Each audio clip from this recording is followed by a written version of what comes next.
Hey everybody, what's going on? I am Gregg Sussman, joined today by the returning Davis Mattek, who's going to be with us every Tuesday to talk a little golf. He's putting money on it. He's winning money on it.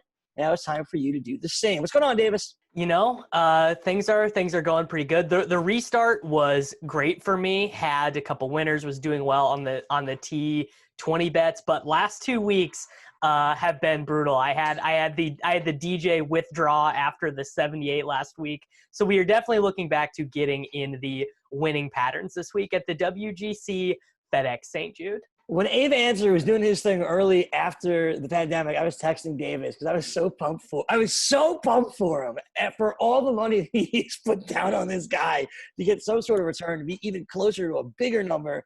That's what Davis is here for. This is how we learn about these types of players. And we know not to take DJ on a weekend. He's going to suck.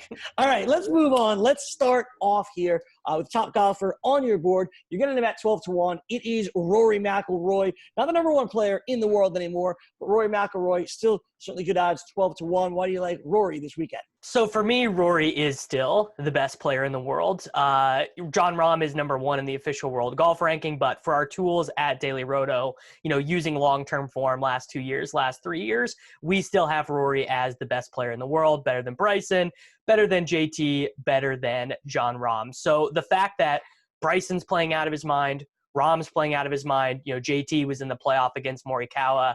These guys are playing great. And so we're getting a better number on Rory than we would have had Rory been, winning every event, T5ing every event. So Rory at 12-1, basically just kind of a wager that Rory's really good. He's probably, a half a stroke better over the course of a weekend than these other guys. So we're just going to take that number at 12-1 and lock in that long-term value.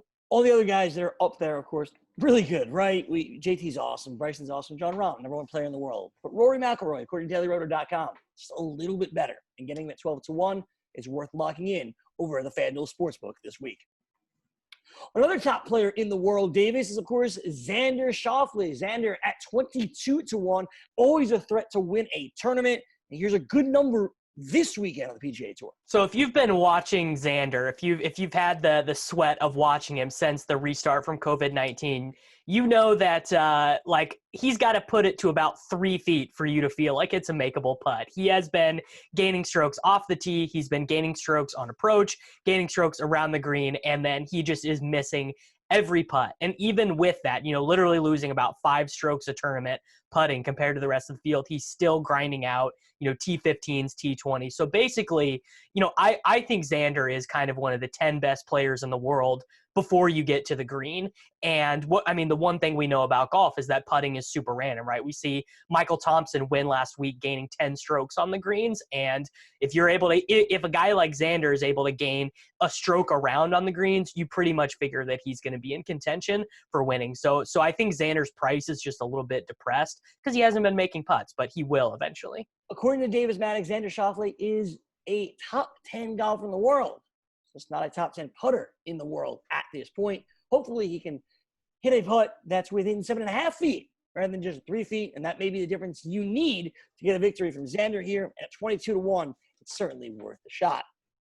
Another golfer that's been performing well since the COVID restart, it's been Viktor Hovland, and you're getting him at 30-1 here this weekend. Hovland was a hot name for a couple of weeks, kind of cooled off. Now you're back at him here at 30-1.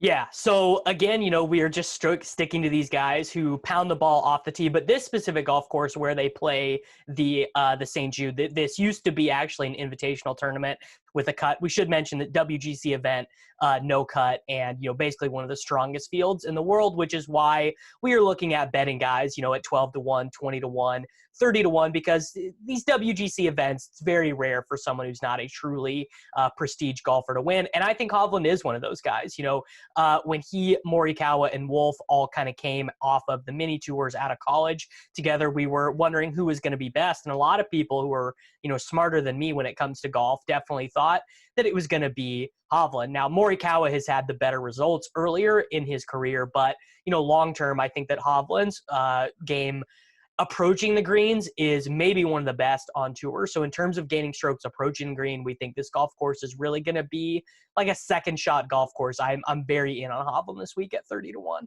30-1 for Viktor Hovland. And as Davis said, this field consists of some of the best players in the world. You're going to have to be one of the best players in the world. Speaking of a victory, Hovland's in there, man. At 30-1, it's a really good number, like we said. Started off hot after the restart.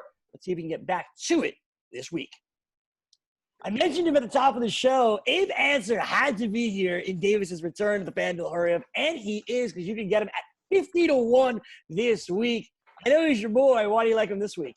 Yeah, Abraham Ancer is definitely my boy. You know, just actually literally what we're just talking about with Hovland. Like, you see what someone has in their game, you see where they gain the strokes, you see what they are good at, and you just wait for the win to come. And that's basically what happened with Ancer. That's what we're hoping to happen with Hovland. So Ancer is 14th on tour in strokes gained total, 21st on tour strokes gained tee to green. But unlike guys I normally like, he can actually putt. He is 46th on tour in strokes gained putting, which is not great, but it shows that he can gain some of those strokes overall on the greens. And when we're looking for winners, you know, a little bit deeper in this event, we're looking for someone who can do a little bit of everything. And that's what Ancer does. He gains a little bit of strokes everywhere on the golf course.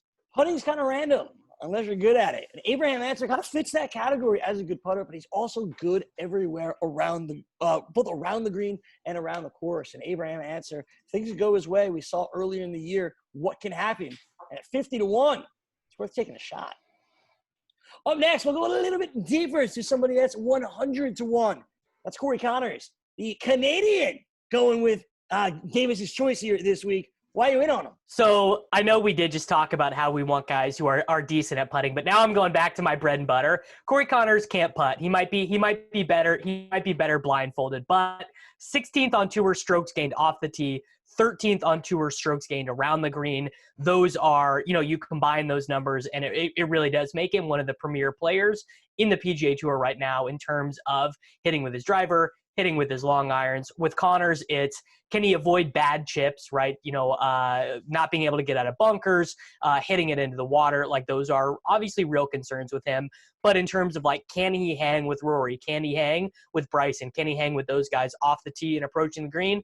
Yeah, he can. And we just got to hope that he puts the ball really close on those approaches, because he is 187th on tour in strokes gained putting. So really is about getting the ball very close to the pin when he's approaching those greens. And that feels better, going after a terrible putter like Corey Connors, but hoping beyond hope that something could go his way, that he could just get it close enough to the pin where you just got to tap it in.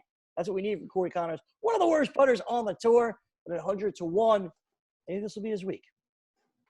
And a golfer that has even longer odds than Corey Connors, it's Erik Van Rooyen, who you get him at 150-1. It's a long shot, but why is it a long shot worth taking, Davis? So Erik Van Rooyen is one of these guys. If you follow a bunch of people who gamble on golf on Twitter, they all just kind of love Erik Van Rooyen. They just bet him a ton. Missed the cut last week at the 3M Open, but has been decent since the restart. T21 at the RBC Heritage, T22 at the Memorial.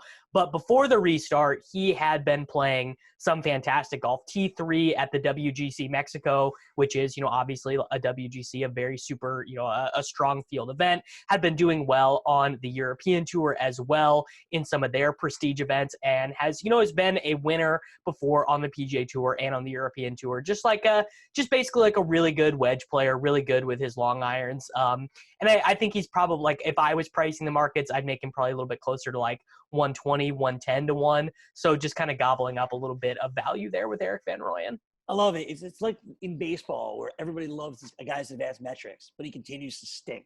That's what I feel about Erik Van Rooyen, where all these golf betting pros on Twitter love this dude. They keep betting on him. And he just misses cuts or finishes tied for 22nd or 25th. Yeah, keep betting on him to win. Today, maybe this is the week at 150-1. Davis Mattek, dailyrunner.com. We appreciate the time, man. Beautiful. Thanks for having me. Let's get a Rory win. Screw that, man. Let's go with Abraham Ancer. That's the money play. For Davis Mattek, I am Gregg Sussman. Thanks so much for watching. Enjoy the tournament this weekend, and we'll see you back here tomorrow for another edition of the FanDuel Hurry Up.